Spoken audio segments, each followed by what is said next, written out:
lần khởi last và nó hít thì wow hai tờ lý dù đây mất tình lên một hai ba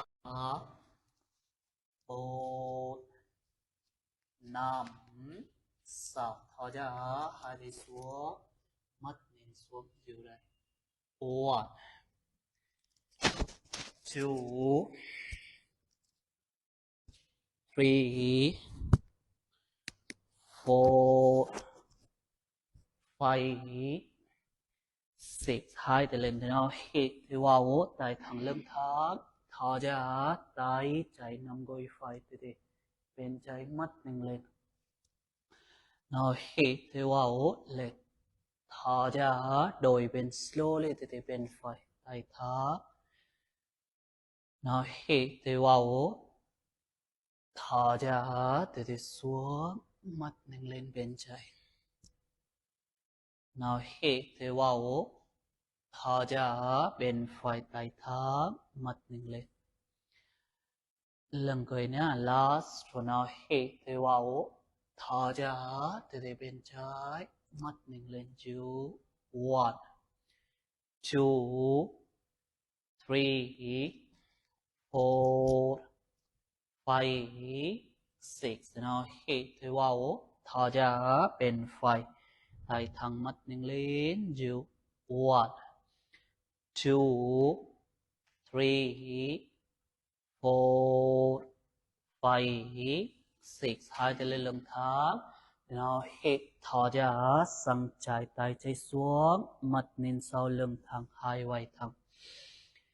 nó hít thì wow lên thở ra đổi bên slowly từ từ sang phải lưng thẳng từ từ một lần nữa nó hít thì wow thở ra sang trái nó hít thì wow lên thở ra đổi bên ok lần cười last rồi nó hít thì wow thở ra sang trái dù đã hít thở bên thong one two three four five six hai từ lên nó hít thì wow thở ra đổi bên mắt nhìn sau one two three four five six đầu lên hai tay lý nó hít thì wow mắt nhìn lên thở ra hai tay sau lưng hai tay đằng trái từ bên trái đầu xuống tay lên cao dù đây nhé slowly từ từ một hai ba bốn năm sáu hai tay sau lưng đầu lên để nó hít thì wow thở ra bên phải đầu xuống tay lên cao dù đây one two three four five six đầu lên hai tay lý để nó hít thì wow mắt nhìn lên tay thẳng một hai ba bốn năm sáu thở ra cúi xuống bên forward hai tay thẳng lưng thẳng đầu xuống tay thẳng hít thở bên thẳng chiều đấy một hai ba bốn năm sáu đầu lên hai tay lý nó hít thở ra hai tay xuống chân thẳng lật chân lật đấy relax ok thế thì chụp chân chân thẳng lưng thẳng hai tay lên cao nó hít thì wow thở ra cúi xuống đầu chóp chân chân thẳng lưng thẳng nó hít thì wow lên hai tay lên thở ra xuống một lần nữa nào hít thì wow one more thở ra xuống lần cười last rồi nó hít thì wow thở ra từ từ xuống chiều đây hít thở bên thẳng một hai ba bốn năm sào đầu lên hai tay lên để nó hít thở ra sang trái cặp tay sau mặt nhìn xuống thì nó hít thì vào lên thở ra đổi bên nhá slowly thì sang phải nó hít thì vào một lần nữa one more thở ra sang trái nó hít thì vào lên thở ra thì xuống lưng coi last rồi nó hít thì vào thở ra sang trái chiều đây hít thở bên thuận one two three four five six đầu lên hai tay lấy để nó hít thở ra đổi bên slowly sang phải one two three four five six đầu lên hai tay lên để nó hít thở ra hai tay xuống hai chân cặp đến tới bừng vai second into butterfly lưng thẳng one two three four five six seven eight nine ten hai tay cấp tay hai tay nắm bàn chân để nó hít thì vào thở ra cúi xuống bên forward cấp hai tay lưng thẳng bên đưa elbow tiếp tiếp nhá nào hít thì vào đầu lên mắt nhìn lên tay thẳng thở ra thì xuống bên forward nào hít thì vào lên một lần nữa one more thở ra xuống hai tay cấp tay lưng thẳng sit cùng một lần nữa nào hít thì vào one more thở ra xuống lưng thẳng sit cùng ok lần coi last rồi nào hít thì vào mắt nhìn lên thở ra từ xuống chiều đây hít thở bên thuận chiều một hai ba bốn năm sáu đầu lên thì nó hít thì vào từ chân phải nằm bàn chân chân lên tay thẳng chân thẳng lưng thẳng chiều đây hít thở bên thuận one two three four five six lên chân lên cao đầu chấp chân thẳng cô lên một hai ba bốn năm sáu từ tay thẳng chân thẳng tay phải nằm bàn chân bên phải slowly chân chạy gối lên mặt lên thẳng dù đây hít thở bên thuận một hai ba bốn năm sáu chân phải xuống bên phải chân chạy thẳng hai tay lên cao thì nó hít thở ra tay chạy xuống mầm lên cao xoay vậy mầm lên thì mầm xuống để nó hít thì vào hai tay lên thì nên thôi nhé thở ra gập tay phải tay trên nằm bàn chân mầm lên cô lên đầu chấp chân slowly chân phải thẳng trên cô lên từ xuống hai tay lên thì nó hít thì vào slowly từ thở ra tay chạy xuống mầm lên cao mầm xuống để nó hít thì vào thở ra gập tay phải tay trên nằm bàn chân mầm lên chân thẳng từ xuống để nó hít thì vào slowly từ thở ra tay chạy xuống mầm lên dù đây nhé cô lên lần coi last ruột một hai ba từ chỉ cô lên bốn năm sáu mầm xuống hai tay lên để nó hít thở ra gập tay phải nằm bàn chân chân lên mầm lên cô lên dù đây một hai ba bốn năm sáu chân xuống chân thẳng hai tay lên cao thì nó hít thò ra cặp chuột hai tay xuống, đầu xuống bàn tay đi bộ chuột. 1 2 3 4 5. Sau đầu lên hai tay lên, đôi tay tay nào hít thò ra, tay phải xuống, mầm lên cao, uốn cong lưng cô bẹp. 1 2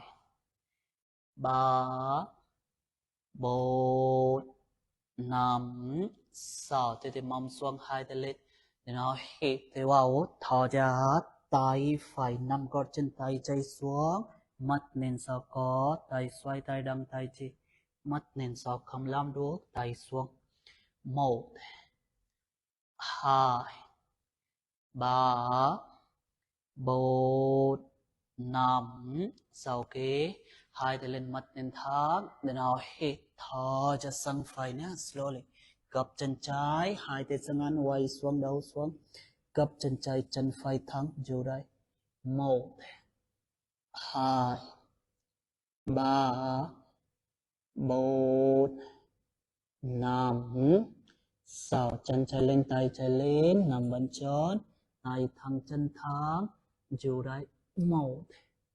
2 3 4 5. Sau kế chân xuống, hai tay lên, để nó hít tay vào, chân trái thẳng, hai tay sang ăn trắng trên, thò ra gập chuột hai tay xuống, tay thẳng lưng thẳng chiều đây. 1 cố lên, 2 3 chân thẳng, 4 5.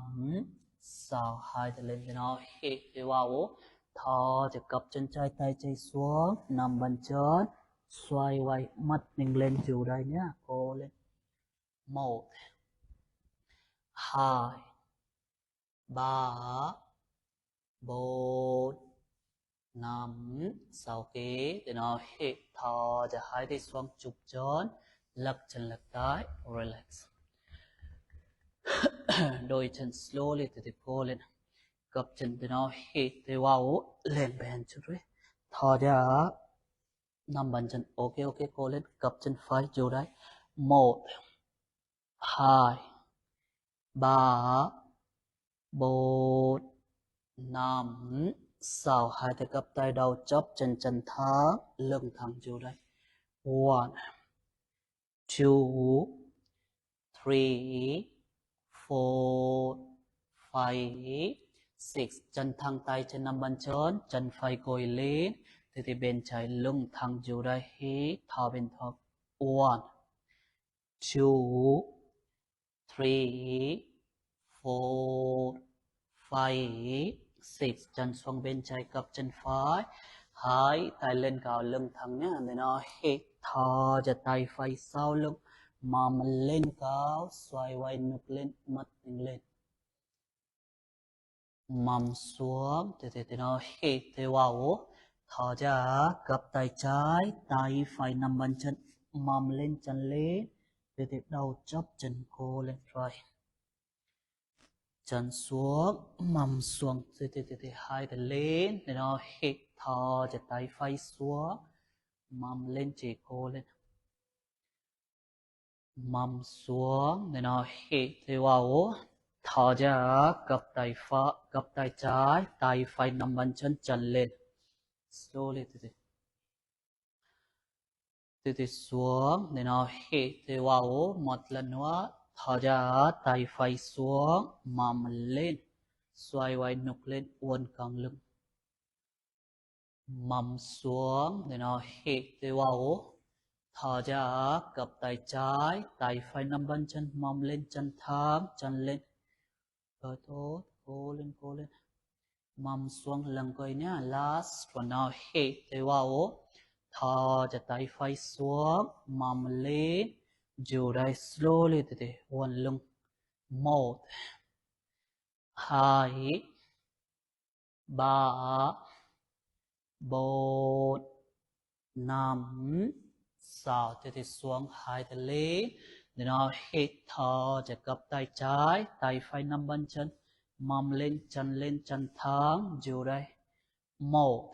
cô lên 2 3 4 5 6 chân xuống 2 thật lý để nó khi thì vào mắt nên thẳng thò ra gập chuột 2 thì xuống đầu xuống hí thò bên thuận 1 2 3 4 5 6 đầu lên 2 thật lý đôi tay để nó hít thò cho tay cháy xuống mầm lên xoay vai cô lên chỉ cô lên 1 2 3 4 5 6 thì nhá mầm xuống 2 thật lý để nó hít thì vào thò cho sang phải tay trên 5 con chân tay phải xuống lưng thẳng có 2 thì 6 từ đằng tay 1 2 3 4 5 6 ok 2 thật lý thì nó hít thò cho sang trái nhá 2 thì sang án quay xuống đầu xuống gập chân phải chân trái thẳng dù đấy 1 2 3 từ cô lên chú 4 5 6 chân phải lên tay phải lên 5 bàn chân từ chân thẳng cô lên slowly từ chân sang ăn chân chẳng trên 1 2 3 cô lên 4 5 6 ok chân xuống đầu lên để nó hít thì vào chân phải thẳng 2 chân thẳng thò ra cúi xuống bên forward hít thò bên thẳng chú đây 1 2 3 4 5 6 đầu lên 2 tay lên lưng coi last one để nó hít thò ra gập chân phải tay phải xuống tay phải bên phải 5 bàn chân xoay quay chân lên mắt mình lên nên bên trái 1 2 3